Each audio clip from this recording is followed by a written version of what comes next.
Salut tout le monde, bienvenue au podcast aux frères. Cette semaine pour le True Crime, je vais parler d'un serial killer canadien que j'en reviens pas qu'on a déjà parlé parce que c'est une très bonne histoire. Pour la deuxième partie, j'ai deux vidéos que je vais te montrer qui font réfléchir. On y va les guys, let's go. Yes sir.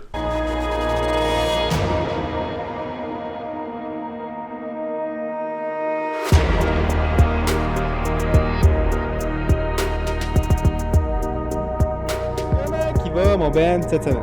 Ça va très bien, oui. Ça va bien, je vais te dire quelque chose que j'ai oublié de te dire. Tu sais là, l'affaire que je t'ai dit tantôt, je vais y penser. Là, Ah, ça a cliqué? Ça a cliqué. Ça fait peut-être 2 semaines que je peux pas manger comme du monde à cause que ma dernière dent de sagesse est en train de pousser. Puis elle est en train de pousser en dessous de mon os. Je suis allé au dentiste pour la première fois en 9 ans. C'est la première fois en 9 ans que j'y allais. Ma blonde n'en revenait pas. Je te jure, ça fait 9 ans que je suis pas allé. Ouais, Comme c'est 2016 la dernière fois que je suis allé. c'est quand j'avais je venais de tourner 18 ou 19, genre, ok? Puis ma blonde, elle arrêtait de me dire, tu vas avoir des caries. J'ai dit, ben ça, tu vas avoir des caries. Mais moi, tu sais, je me brosse quand même assez bien les dents. Puis je suis arrivé au dentiste, puis elle m'a dit, non, t'as pas de caries, monsieur, mais il va falloir enlever ta dent de sagesse parce qu'elle est en train de pousser en dessous de ton os, puis c'est ça qui te fait mal. C'est pour ça que je suis pas capable de manger. Mange sur le Puis bord. qu'est-ce qu'on. Je fais, Big, mais c'est quand je ferme ma bouche. Quand je ferme ma bouche, ça touche la gencive, puis c'est ridicule. Fait que je peux pas Ah, fermer ça, ok. mes dents, genre, ensemble. Fait que j'ai pas le choix de le faire, genre. Puis combien ça va me coûter, tu penses, pour enlever une dent de sagesse? Ok, là c'est une game de fun. C'est ça. Une dent, Une dent de sagesse, combien ça va me coûter? 1500 pièces. Tu vois, moi aussi, je pensais que c'était pour être ça. C'est moins que ça. Combien? 900 pièces. Puis là, ça, c'est le maximum. Ça se peut que ça coûte moins cher parce qu'elle dit s'il faut... si ça va coûter 900 pièces s'il faut couper l'os. Parce que là, il faut que je sorte plus d'instruments, puis que ça dure plus longtemps, puis c'est plus touchy, puis plus de médicaments après. Mhm. C'est là. Mais elle dit si on est capable de l'enlever sans toucher à l'os, ça va coûter encore moins cher. J'ai deux... Je te souhaite que c'est le moins cher possible, Je obviously. pas dessus, obviously. J'ai deux affaires, je veux dire. Un, moi, quand je les ai fait enlever, j'avais 18 ans, 17 ans même. Je me suis fait endormir, puis c'était vraiment nice, j'ai rien senti. Je te recommande de te faire endormir si tu peux. Oh, c'est... Bro, Parce que c'est la plupart- 1000% ça. La plupart du monde que je connais sont pas fait endormir, puis moi, c'était juste ça le protocole. Moi, j'ai pas demandé ça, c'est juste ça Ah, donnait c'est que sûr, c'était ça. s'ils me disent on va juste te geler, je vais dire non, je veux me faire endormir. J'ai entendu des histoires de cauchemars. Ah, J'ai yo, un de mes j'ai- chums s'est fait geler comme 36 fois, puis ça a pris comme 8 heures. Puis l'enfer. La dent a comme décollé en 1000 morceaux. Il a fallu qu'elle ait grindé partout. Ah, Je veux pas te faire peur, Mais l'affaire, mais- c'est que la raison pour que je vais pas au dentiste, c'est parce que j'aime pas ça me faire jouer dans la bouche. J'ai eu de la misère à me faire jouer dans la bouche, puis j'ai dit non. Je me brosse les dents, je fais pas la soie dentaire, mais le lot, là, tu sais, là, la machine d'eau, là. le pic, là. C'est ça. Ah ouais. Tu sais, je fais ça, puis je prends du rince-bouche, puis je fais tout ça à 100%, 2 à 3 fois par jour, juste pour pas avoir à aller au dentiste, Qui devrait être assez, là. qui devrait être assez, mais là, j'ai été poussé après 9 ans à y aller, ça me fait chier. Mais qu'est-ce que Je comprends. La deuxième affaire, je veux dire, par rapport aux dents de sagesse, là, je ne comprends pas ça du tout. Soit d'un côté évolution de l'humain ou d'un côté intervention de l'humain. Pourquoi qu'on aurait des dents qui poussent qu'on n'a pas besoin? Je ne comprends pas ça. Ben, c'est on comme les si avait on a... besoin avant. Mais c'est ça l'affaire, c'est où dans l'évolution de l'humain que tout d'un coup, il y a 2 dents qui poussaient dans un coin à un âge adulte que finalement, no go. Ça Ben, fait mal. L'affaire, c'est que avant que les dents de sagesse fassent enlever puis tout, il y a du monde qui mourait d'infection de la bouche parce que la dent de sagesse faisait mal. Là. Mais ça vient d'où ce processus? Moi, je te demande tu peux pas répondre, moi je peux pas répondre. On est Ouais. clairement pas assez brillant pour ça. Là. Mais d'un côté scientifique, biologique, you name it, évolution, comme C'est parce qu'on les utilise plus maintenant. C'est-tu parce qu'on grugeait des branches ou on mangeait de la viande crue Oui. qu'on tirait comme des cabochons? Ouais. Comme je me demande, mais c'est où dans l'humanité? Ça doit pas faire si longtemps que ça qu'on a arrêté, là. Parce que enlever des dents avant C'est parce que- 100 ans passés, ça se faisait pas, là. Je sais, puis il y en a qui mouraient de ça, genre. Mais je veux dire que moi, on va dire que tu recules des centaines d'années où il fallait comme chasser. Comme l'un de nos moyens de défense, l'humain, c'est de mordre. Ouais. Right? So, le plus de dents qu'on avait, le plus on les utilisait beaucoup plus, puis les mâchoires étaient beaucoup plus grosses, Ouais. tu sais, pour pouvoir faire ces affaires-là. Tu sais, je peux pas te dire exactement qu'est-ce qui s'est passé dans les dernières centaines d'années pour Trop que... de yogourt. C'est ça. Trop d'affaires mous. Faut retourner à les affaires dures puis manger directement dans la carcasse. Manger de la viande crue, c'est tough et tout, là. C'est that's what I'm saying. C'est qu'on ne mange plus de la viande crue, là. Dernière fois, je veux dire, par rapport à ça, tu parlais de la mâcher, justement. Moi, ça fait peut-être... ça va sonner bizarre, là, vous pouvez me juger, ça me dérange pas. Ça fait peut-être 6 mois qu'une couple de fois par semaine, c'est un gars qui a développé ça parce qu'ils ont fait des études. Qu'est-ce qui est bon pour les hommes à garder sa force longtemps puis sa longitude de vie? Ça a l'air qu'il y a une corrélation assez directe. Ta grip strength puis ton jaw strength. Fait que la force de ta mâchoire puis la force de ta grip. OK. Si le plus longtemps et le plus fort que ta grip et ta mâchoire deviennent ou maintiennent, le plus longtemps et le plus fort que tu vas vivre. Parce qu'en vieillissant, tu perds de la force. Mais si tu es capable de la maintenir le plus longtemps possible, tu vas vivre une belle vie plus longtemps. Puis ça fait... Il y a quelqu'un qui a développé ça. C'est des petites affaires en silicone que tu mords dessus. Ah, ben oui, je sais, ouais. Ben, c'est pour le jawline un peu, là. Ben moi, c'est pas pour ça. Moi, c'était vraiment juste pour la force de ma... C'est ça, mais le monde l'utilise pour faire une jawline. Puis... Ben, j'ai déjà vu des vidéos que le gars il d'un dit côté esthétique, pour renforcer ta mâchoire, puis ta mâchoire venait plus carrée, puis le monde sont bien là-dessus live. Là, moi, je vais être honnête, je l'ai pas... Si elle est venue plus carrée, je l'ai pas remarqué. Ben, t'as une grosse barbe aussi, c'est plus dur à voir. Fair enough. Mais comme moi, c'était vraiment juste pour la comme qualité de ma vie. Puis je le fais pendant que je travaille sur l'ordi, là, c'est super. Puis, basically, ce que c'est, 8 fois par jour, je travaille 8 heures. Fait que je le fais une fois de l'heure. Tu prends comme il y a comme 4 niveaux. Le premier niveau était un peu facile pour moi, fait que je l'ai fait comme 2 fois. Là, je suis rendu au niveau 3 sur 4. Le 4, il est vraiment fucking tough. Puis comme, je te niaise pas, je fais peut-être 70 reps avec 8 fois dans la journée. Yo, ta mâchoire est shot après. Ben oui, c'est comme mâcher de la gomme 24/7. À un moment donné, on va dire que tu l'as dans plusieurs heures. À un moment donné, tu vas être comme fuck, je suis plus capable de mâcher ma gomme. Là. Puis ça fait peut-être 6 mois, ça s'appelle Jawser Size. Ouais, comme... c'est ça. C'est ça. C'est pour créer une belle jaw. C'est ça, mais peut-être qu'en élargissant ta jawline, à cause qu'on mange plus, peut-être les dents de sagesse seraient utiles. C'est là que je veux en venir. Peut-être, mais je pense pas que c'est une corrélation entre les deux de... Ben, si vu que c'est une plus grosse... Une mâchoire plus découpée qui avait nécessairement plus grosse.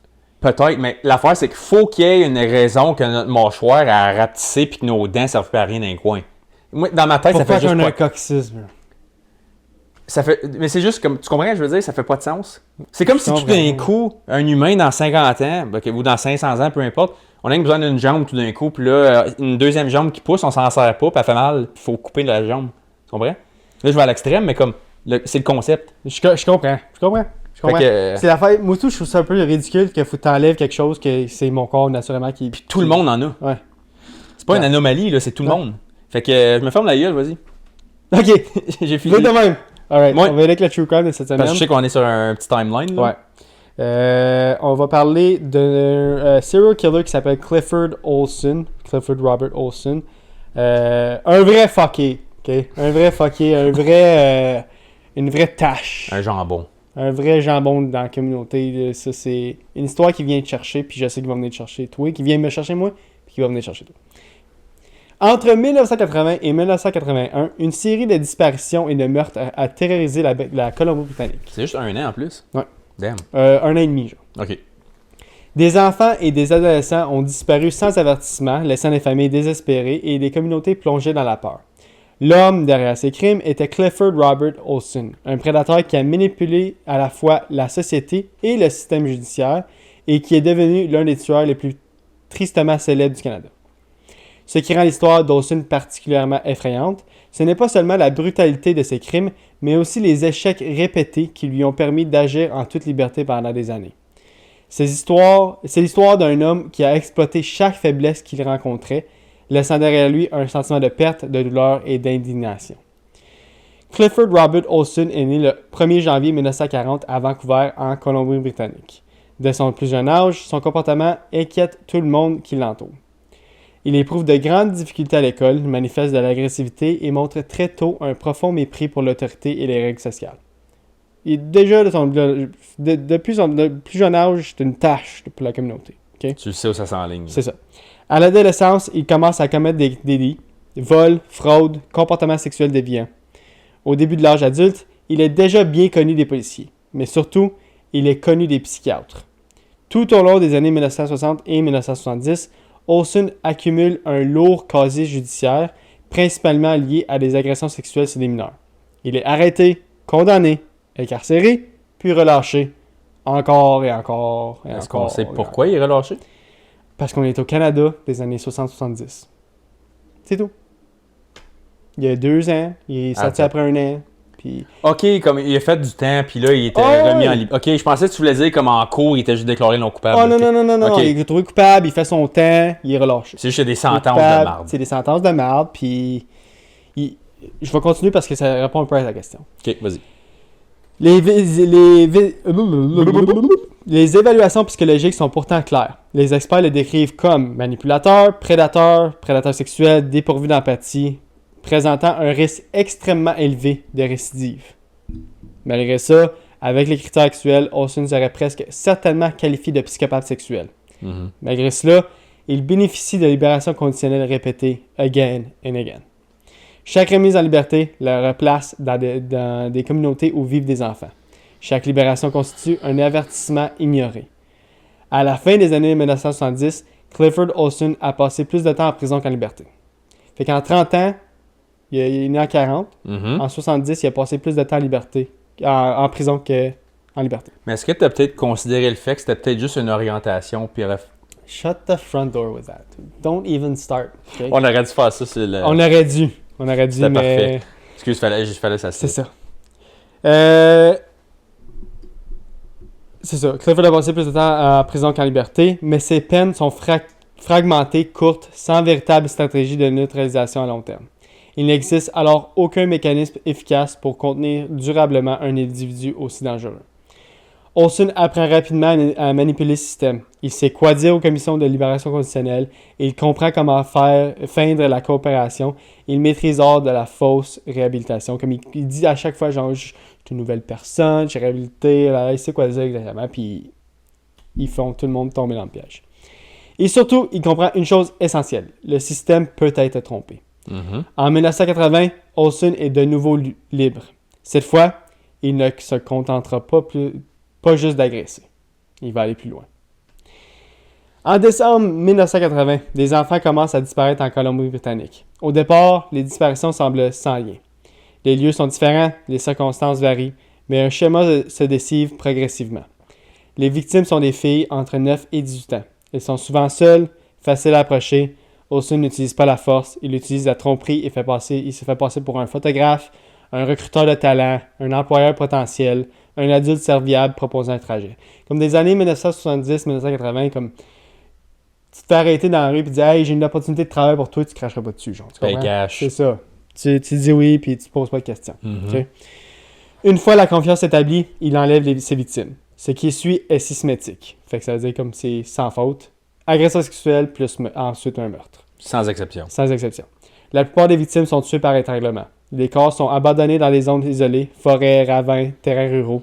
Pendant ce temps, les familles attendent, espèrent, cherchent et malheureusement, Olsen continue. Pendant ce temps, les enquêteurs ont de la misère à relier les disparitions entre elles.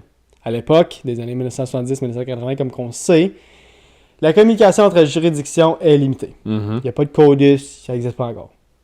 Les bases de données sont rudimentaires et Olsen, malgré son passé, n'est pas immédiatement considéré comme suspect. Pourtant, il est en liberté conditionnelle, il a un lourd passé d'agression sur mineurs, puis il a accès à des enfants. Lorsque les enquêteurs commencent enfin à envisager l'existence d'un tueur en série, plusieurs victimes ont déjà perdu la vie. En août 1981, Clifford Olsen est arrêté, initialement pour des infractions sans lien avec les meurtres. Durant les interrogatoires, les policiers remarquent des incohérences dans ses déclarations. Puis, Olsen commence à tout dire. Ouais, finalement, c'est moi, tu sais, là, les meurtres que tu vois, c'est moi qui fais ça.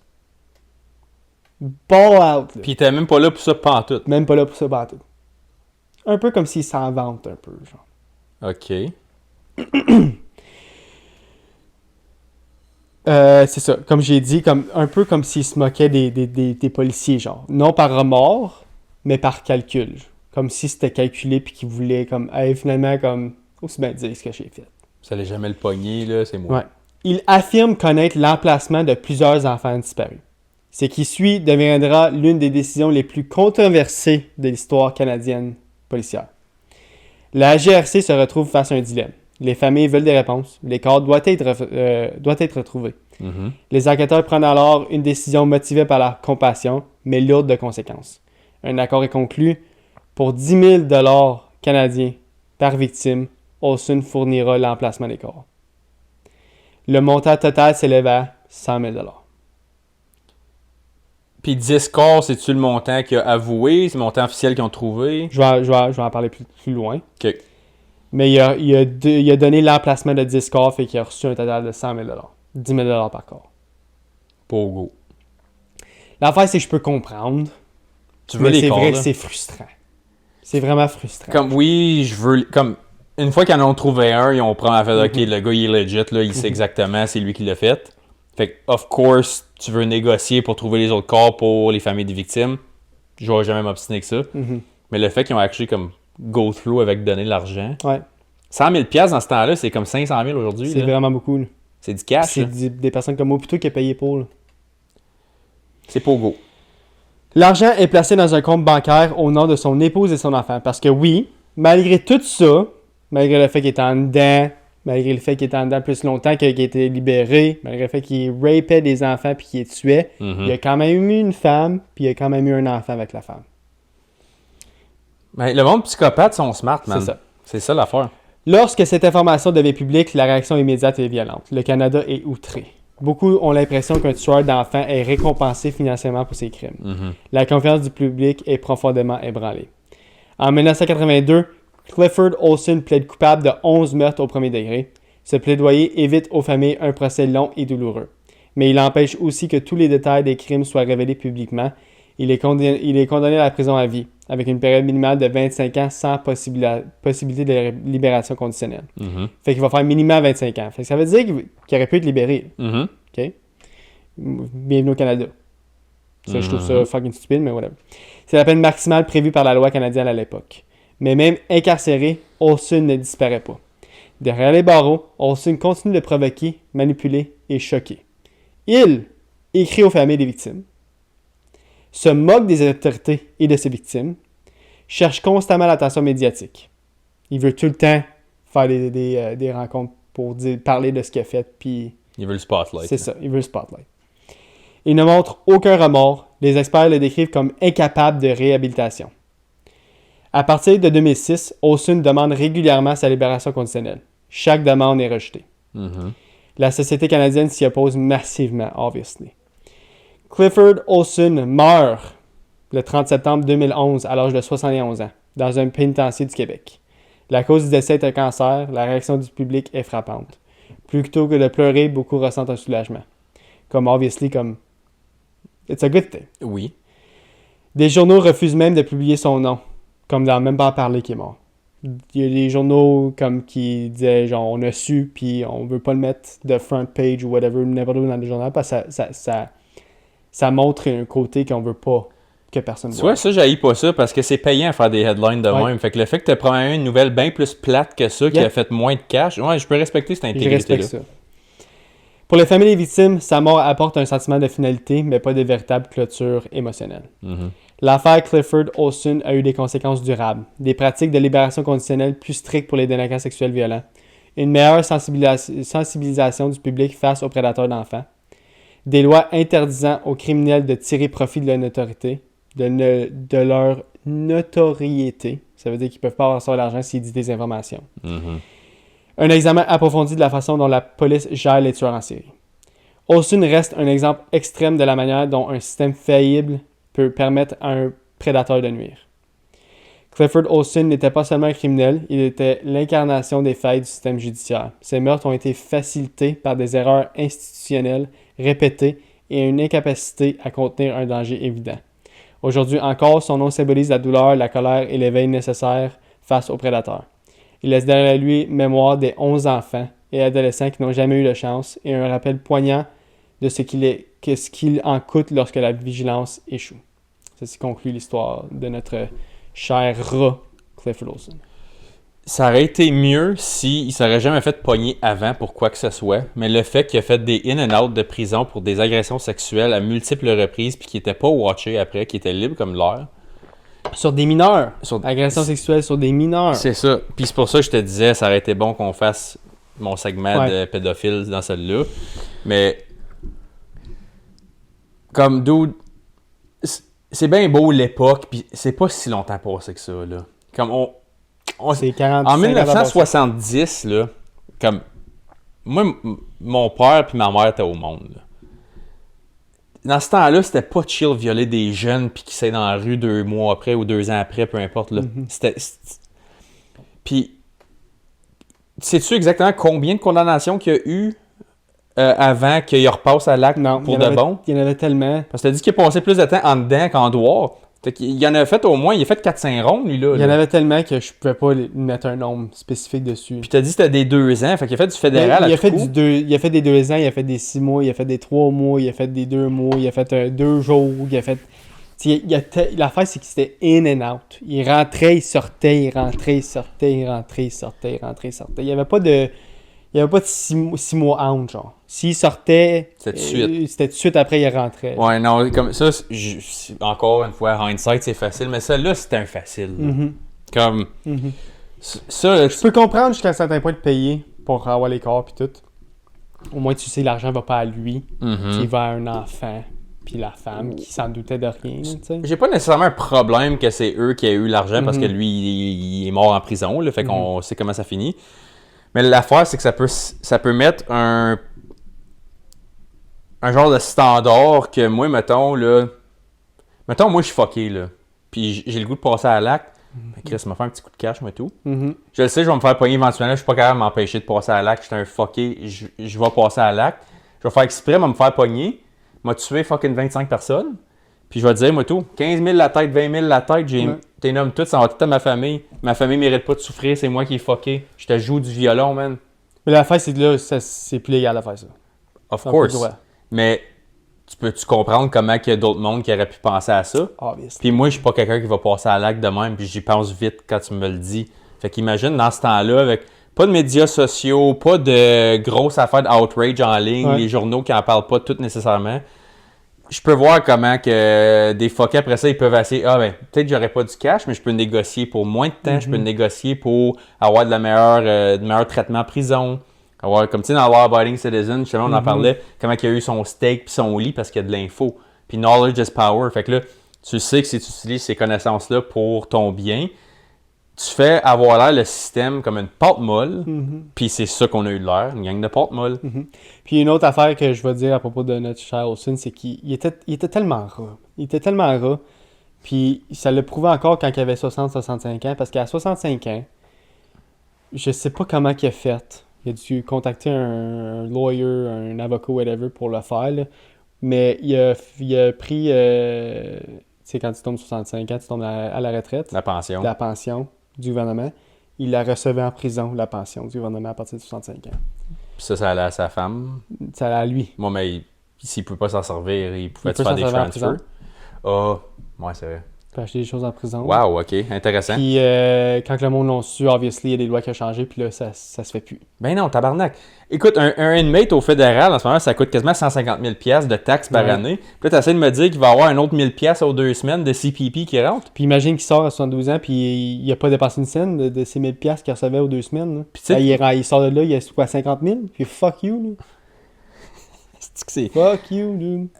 Je sais que c'est de même que les systèmes avancent, tu apprends tes erreurs puis l'expérience puis c'est ça, mais il faut t'aller pogo sur un esti de temps avant que tu le réalises. Là. C'est super exprès, je peux pas croire que les forces de l'ordre à ce temps-là étaient pas plus smart que ça, clairement non. Mais y avait-tu des pots de vin à quelque part pour que ces choses-là arrivent pour faire des lois plus strictes? Comme je dis, tu sais, comme quand je t'avais fait avec le monde, les conspiracies, que le monde envoie des fake victimes pour faire une image médiatique. Ils font tout ça avec des fucking mêmes pour qu'après ça, là, on a eu trop laissé aller, là, on double down, puis comme là, on peut avoir encore plus de contrôle. Faut qu'il y ait un peu de ça. Je peux pas croire qu'il y a pas un gars avec du pouvoir à ce temps-là qui a fait « Hey, vous êtes vraiment cave, là, c'est non. Moi, je take over ce cas-ci, puis c'est non. Tu fais 20 ans, toi, pis that's it, là. Comme fini, là.